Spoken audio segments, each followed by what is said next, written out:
You do not even understand why they are on your mind. Yesterday you were fine. You did not speak to them. You were not even thinking about them. But today, it feels like they have entered your chest and stayed there. They show up in your dua. They appear in your dreams. They live in the quiet moments when your mind should be empty. The most confusing part is that you do not know what this means. Is it love? Is it desire? Is it regret? Or is it a sign from Allah? You reach for your phone and their name appears on your screen. It is not a new message. It is a memory, a picture, a clip from weeks ago that returns without warning. You close it quickly, but the feeling remains heavy. It follows you like a shadow. It makes you wonder if there is more to it than coincidence. Did Allah put them back into your thoughts for a reason? Is this a test that you must learn from? Or is it guidance that you are meant to follow? Nobody speaks about this stage when someone comes back into your life, not in reality, but in your thoughts, and you cannot tell if it is a blessing or a trap. When this happens, your mind begins to search for answers. You try to name the feeling, but it keeps shifting. Maybe it is love. Maybe it is only desire. Maybe it is a regret that never healed. Or maybe it is a test from Allah subhanahu wa ta'ala to show you what is still unsettled in your heart. The mind plays out every option, and each one feels possible for a moment. You ask yourself if this is destiny, or if it is simply your own imagination dressed up as destiny. Sometimes the nafs takes a silent wish and disguises it as something sacred.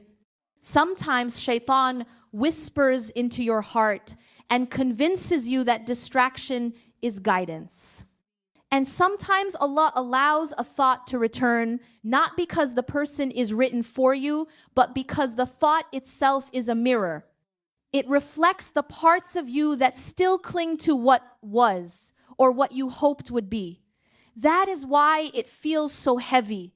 That is why it feels so real. It is not always a sign to move forward. It may be a sign to look inward. It is possible that what you miss is not even the person, it is the way you felt when you thought of them. It is the comfort of being noticed, the thrill of being seen, the safety you imagined when their presence was near. One moment, one word, one glance was enough for your heart to build an entire future. This is how fantasy begins. It does not need permission. It does not wait for reality. It builds entire stories in your head. You replay conversations that never happened. You hold on to promises that were never made. You imagine healing that they never offered. And without knowing it, you fall in love with the version of them your mind created, not the person they truly are. That is when love turns into a fitna. Love is meant to soften the heart toward Allah, but when it hardens the heart against His decree, it becomes dangerous. You start resenting unanswered prayers. You start questioning destiny. You begin to confuse your own projection with divine confirmation. The truth is, you may not be obsessed with them. You may only be attached to the idea of them. Sometimes the thought of a person is not placed in your heart so that you chase them. Sometimes it is placed there so that you notice yourself. Allah Azza wa Jalla may return a name to your mind, not as a promise, but as a lesson. It could be a lesson about where you attach your worth. It could be a reminder of a dua you once made in tears, asking for clarity, asking for love, asking for healing. The thought comes back not because they belong to you, but because you need to face what you once asked for. Not every answered dua brings peace at first. Some bring discomfort. Some bring confusion. They strip away illusions so that only truth remains, and the truth is often heavier than fantasy. That is why your heart feels unsettled. That is why you cannot stop thinking. The thought is not always an invitation to pursue them. It may be an invitation to return to Allah, to clean the places in your soul that still cling to something other than Him, and to find strength in surrender instead of obsession.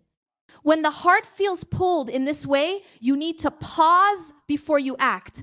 The first sign that this is not guidance is when the thought pulls you away from Allah instead of bringing you closer. If your prayers become weaker, if your focus breaks, if your routines collapse, then what you are holding on to is not love, it is a warning. The second sign is restlessness. A sign from Allah brings calm even when it is difficult, but a distraction brings only confusion. The third sign is that you are not looking for clarity, you are only looking for confirmation. You want the answer you already wrote in your mind, not the truth that Allah may be showing you. This is the point where you must set boundaries. Step back from triggers that reopen the wound. Limit the spaces where their name keeps flashing before you. Fill those spaces with remembrance instead. Write down your feelings honestly in a journal, so your mind does not recycle the same thoughts. Pray with full trust, not for approval of your fantasy, but for the strength to accept whatever is real. When you are unsure about your feelings, the best way forward is to test your own heart. Ask yourself 3 simple questions and do not run from the answers. The first question is this: if this person never returns to your life, will you still find peace with Allah? If the answer is no, then you have made them greater than your Lord. The second question is this: if they return, but take you further away from faith, will you still call it destiny? If the answer is yes, then what you seek is not love, but attachment. The third question is this: if Allah gives you someone better for your deen, your heart, and your future, but it is not them, will you be able to accept it with gratitude? If you hesitate, then it means you are not chasing love, you are chasing control. These 3 questions are heavy, but they bring clarity. They expose whether your longing is rooted in faith or in fear. And clarity is more valuable than the sweetest illusion because it brings your heart back to the only one who never confuses you. There is nothing wrong with having dreams. The heart was created to hope, to long, to imagine. But when a dream begins to compete with Allah, it becomes a danger. Fantasy does not ask for permission. It builds its own world and pulls you inside. It makes you hold on to a version of someone that never existed. You begin to measure your worth by how close or how far they are. You lose focus in prayer. You feel heavier in worship. You blame qadar for not matching the picture in your head. That is how fantasy becomes a fitna. It is no longer love. It is no longer a hope for goodness. It becomes resentment against destiny.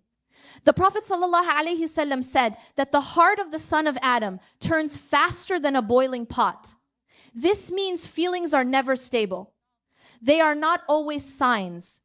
Sometimes they are storms. If the thought of a person weakens your worship, if it fills you with jealousy, if it makes you restless instead of grateful, then you must see it clearly. What pulls you away from Allah was never sent by Him. Healing begins when you take gentle steps instead of harsh ones. Do not punish yourself for what you feel, but do not feed the feeling either. Give yourself space to breathe. The first step is to create distance from what reopens the wound. If old conversations or pictures keep the thought alive, remove them with kindness, not anger. The second step is to build small acts of worship that bring consistency back into your day. Even 2 rak'ahs of prayer or a short page of Quran recitation can begin to steady the heart. The third step is to give, even if it is a little. A small charity done sincerely can cleanse the heart from hidden attachments. The fourth step is to seek clarity through prayer, not by forcing signs, but by trusting Allah with the outcome. The final step is to surrender. Accept that what is written will reach you, and what is not written will never harm you. Healing is not forgetting, it is transforming the attachment into trust. When you practice this path, you will feel lighter because you are no longer carrying the story alone. Many times you believe you miss a person, but what you really miss is a version of yourself that once existed around them. You miss how your heart felt when it was hopeful. You miss the excitement of waiting for something you thought was near. You miss the way your du'as felt alive when you whispered their name, even though those whispers were never answered. Sometimes you do not miss them at all. You miss the feeling of being seen, the comfort of being chosen, the hope that your loneliness was about to end. And when that image collapses, your heart grieves, not only for them, but also for the self that believed. That is why the thoughts return. They are not always reminders of who they are, but of who you were when you carried the dream of them. This is painful because you feel like you are losing someone, but in reality, you are losing a season of yourself. To move forward, you must separate the person from the projection, the memory from the meaning, and the feeling from the fantasy. Only then can your heart rest in truth. Not every distraction comes dressed as sin. Sometimes it comes dressed as destiny. The nafs is clever. It can take a passing desire and wrap it in holy language until you believe it is a sign from Allah. You begin to treat every dream as a revelation, every coincidence as guidance, every glance as a divine message. It feels spiritual, but in reality, it may only be your longing disguised as qadar. This is the most dangerous test because no one around you can correct it. To you, it feels sacred, but inside it is only hunger. You hold on tighter, you resist advice, and you convince yourself that letting go would mean disobeying Allah, when in truth holding on is what is pulling you away. Real guidance never weakens your prayers. Real destiny never fills you with restlessness. What is from Allah strengthens your heart even if it hurts. What is from your desire clouds your heart even if it excites you. This is why illusions are the hardest trials. They do not tempt you openly. They trick you into believing your obsession is worship. There was a night you probably do not even remember clearly. You whispered a prayer through tears, asking Allah to bring them close if they were good for you and to take them away if they were not. You expected that the answer would feel gentle. You thought it would be clear and easy. But not every answered dua brings peace at the start. Some are answered with discomfort, so that the truth becomes visible. The thought of them may not be a confirmation that they are yours. It may be the reminder that you once begged for clarity. You asked Allah to show you, and now He is showing you in a way that strips illusions from your heart. That is why the thoughts return again and again. They are not always signs to move forward. Sometimes they are reminders that you already asked for the truth, and this is how the truth looks. Confusion is part of healing. Clarity is often uncomfortable before it becomes calm. And Allah never confuses to harm you. He allows confusion only to guide you back to Him with stronger trust than before. Sometimes Allah subhanahu wa ta'ala allows a person to remain in your thoughts, not because they belong in your life, but because they reveal what is still inside your soul. Their memory becomes a mirror. It shows you the wounds you have not yet faced. It shows you the weight you place on human love. It shows you the fear of being alone that hides beneath your longing. These thoughts are not always chains to hold you back. Sometimes they are lessons meant to set you free. When a name keeps returning, it is not always about them. It can be about you. It can be about the way you tie your worth to being chosen. It can be about the way you cling to what you think you cannot live without. And Allah brings it forward again and again so you can finally see it. The thoughts remain until you learn to separate hope from dependence, longing from need, and love from illusion. This is how reflection becomes healing. It is not about chasing the person. It is about chasing the truth of who you are without them and who you can become with Allah. One of the hardest lessons in love is learning that closure does not always come from people. You think you need a final conversation, an apology, or a clear reason before you can move forward. But Allah may close a chapter without giving you those details. Silence itself can be a form of mercy. Distance itself can be a form of protection. The pain you feel is not always a sign that something is missing. Sometimes it is a sign that something harmful has been removed. You will not always understand it in the moment, but you can trust that Allah knows what you do not. He says in Surah Al-Baqarah that you may love something that is bad for you and hate something that is good for you, and Allah knows while you know not. Closure is not when they explain why they left. Closure is when you accept that Allah wrote it this way for a reason, even if you cannot see it yet. True closure is surrender. It is letting go of the need to control the story and resting in the truth that Allah is the author.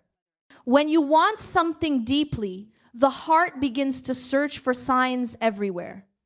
You replay the way they looked at you and decide it must have meant something. You dream about them and think it cannot be random. You see their name appear on your screen and take it as a message from heaven. But longing can create illusions. The mind connects dots that were never meant to be connected. The nafs is subtle. It does not always drag you into obvious sin. Sometimes it dresses desire in holy colors until you believe your craving is divine. This is the trap. You are not asking for clarity anymore. You are asking for confirmation of a story you wrote yourself. That is why the signs feel endless. It is not that Allah is speaking through them. It is that your heart is echoing its own hope and calling it revelation. Real signs do not pull you away from Allah. Real guidance does not make your prayers weaker or your heart heavier. If the thought of them leaves you more restless than grateful, more distracted than devoted, then what you are following is not a sign but a shadow. The difference between true guidance and illusion is subtle but clear if you are honest with yourself. Guidance always draws you closer to Allah Azza wa Jal. Even when it hurts, it leaves behind a sense of calm and a trust that He knows best. Illusion, on the other hand, leaves you restless. It makes you chase signs instead of building your faith. It makes you impatient in prayer and dissatisfied with qadar. Guidance strengthens your worship. It protects your dignity. It reminds you that love is not above your Lord. Illusion weakens your focus. It drains your energy. It convinces you that your peace depends on someone who may not even think of you. Ask yourself what happens to your iman when their thought appears. Do you pray with more presence, or do you struggle to stand before Allah? Do you feel gratitude, or do you feel despair? The answers to these questions reveal the source. Allah does not send attachments that pull you away from Him. He does not place in your heart what will corrupt it. If the thought makes you lose yourself, then it is not guidance, it is only illusion. When you feel trapped in thoughts you cannot escape, the best place to release them is in dua. But the way you ask matters. Many people pray for confirmation. They want Allah to say yes to the story they already wrote in their hearts. Real surrender is different. It is asking for truth, even if the truth is painful. It is saying, Ya Allah, if this person is good for my deen, my heart, and my akhirah, then bring them to me in a way that brings me closer to you. And if they are not, then remove them from me gently and heal the part of me that still wants them. This type of dua is heavy because it means letting go of control. But it is also freeing because it places your heart in the safest hands. You no longer need to decode signs or force outcomes. You no longer need to hold on to fantasies. Every time the thought returns, respond with dua. Not for them to be yours, but for Allah to protect your heart from what is not written. This is how obsession begins to soften into clarity. Sometimes the greatest mercy is the distance you never wanted. You may see it as rejection, but Allah sees it as protection. You may feel like something has been taken from you, but in reality, something harmful has been kept away. When you long for a person and they remain out of reach, it does not always mean you are being denied. It can mean you are being saved. Saved from heartbreak that would have broken your faith. Saved from a bond that would have weakened your prayer. Saved from an illusion that would have stolen years of your life. Distance feels cruel in the moment, but often it is the shield that guards you. The heart resists because it only sees the present. Allah sees the unseen. He knows what your future self will thank Him for. This is why surrender is vital. You cannot see the whole story, but you can trust the author of it. One day, the silence will make sense. One day, the unanswered prayer will reveal itself as answered in a better way. Until then, remember that absence itself can be the clearest sign of His mercy. Longing does not have to destroy you. It can shape you if you allow it. Every time the thought of them enters your heart, treat it as a signal to return to Allah. Redirect the energy of attachment into worship, into reflection, into healing. Instead of repeating old conversations in your mind, repeat dhikr on your tongue. Instead of searching for signs in their actions, search for signs in your own growth. Ask yourself, what is this longing teaching me about my needs? Is it showing me that I crave validation, that I fear loneliness, that I want to be seen? These are not weaknesses if you use them as mirrors. They reveal where your soul is still wounded. And wounds can be doors to closeness with Allah if you let Him heal them. Do not waste your longing by feeding the fantasy. Use it to identify what your heart still clings to besides Allah, then slowly release it. Growth happens when you turn your attachment into a teacher. When you see the pain not as punishment but as guidance. In this way, longing can become a bridge, not a prison. At some point, the struggle comes down to one choice. Will you follow your feelings or will you follow your faith? Feelings are powerful, but they are unstable. They rise, they fall, they change in a moment. Faith is steady. Faith anchors you when emotions try to pull you under. The real test is not whether you can stop thinking about them. The real test is whether you can place Allah subhanahu wa ta'ala above what you feel. Love is not proven by how much you hold on. Love is proven by how much you let go when it leads you away from your Lord. The heart was never created to worship another heart. It was created to worship the one who holds all hearts. Every time you choose faith over feelings, you strengthen your soul. You show Allah that you trust Him more than you trust your own desire. That is how you win the test. Not by forcing someone into your life, but by proving that your peace is not for sale. True love will never require you to betray your connection with Allah. If it does, then it is not love. It is only a trial. There is a special kind of peace that only comes when you surrender. At first, it feels like breaking. It feels like you are losing something precious. But slowly you realize you are gaining something greater. When you stop fighting for control, your heart begins to rest. You no longer chase signs. You no longer replay old memories. You no longer beg for what was never yours. Instead, you turn your hands upward and trust that Allah subhanahu wa ta'ala knows what you cannot see. Surrender does not mean you stop caring. It means you stop carrying the weight alone. It means you release the illusion that you can force what is written. Peace enters when you finally admit that your story is safe with the one who wrote it. Every loss you accept becomes space for something better. Every tear you let fall becomes a seed for new growth. Strength is not found in holding on forever. Strength is found in letting go with faith. And the moment you surrender, the heart that once felt heavy with longing will begin to feel light with trust. That is the gift hidden in surrender. When the weight of thoughts refuses to leave, give your heart back to the one who owns it. There is a dua that can become your anchor.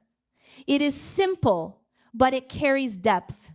Say, Ya Allah, if this person is good for my deen, my heart, and my akhirah, then bring them closer in a way that brings me closer to you. And if they are not, then remove them from me gently and heal the part of me that still wants them. This dua is not about control. It is about release.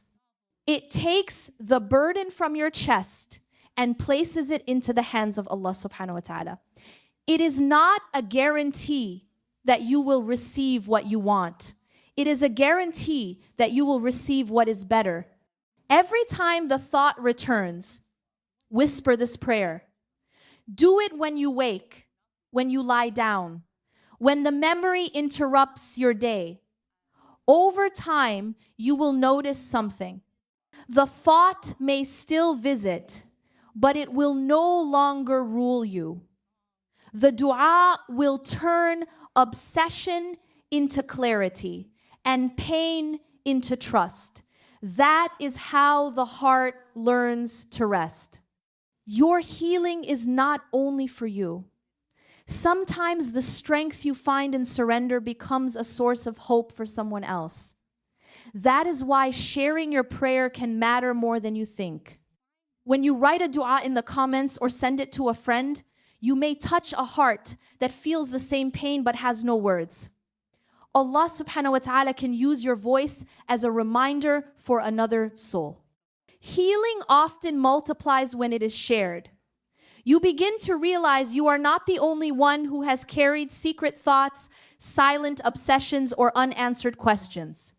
Many others are walking through the same storm, searching for light. By leaving your dua, you build a bridge.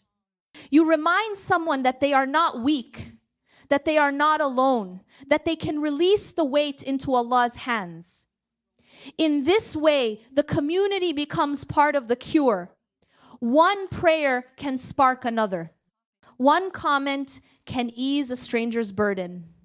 One reminder can begin someone's turning point. Healing does not end with you. It spreads through you when you choose to share it. If your heart is heavy tonight, let it be heavy in the presence of Allah subhanahu wa ta'ala. Do not run back to old patterns and call it destiny. Do not shrink into fantasies and call them signs.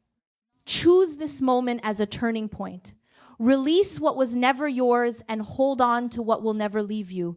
Remember that no person sent by Allah will require you to lose your connection with Him to keep them.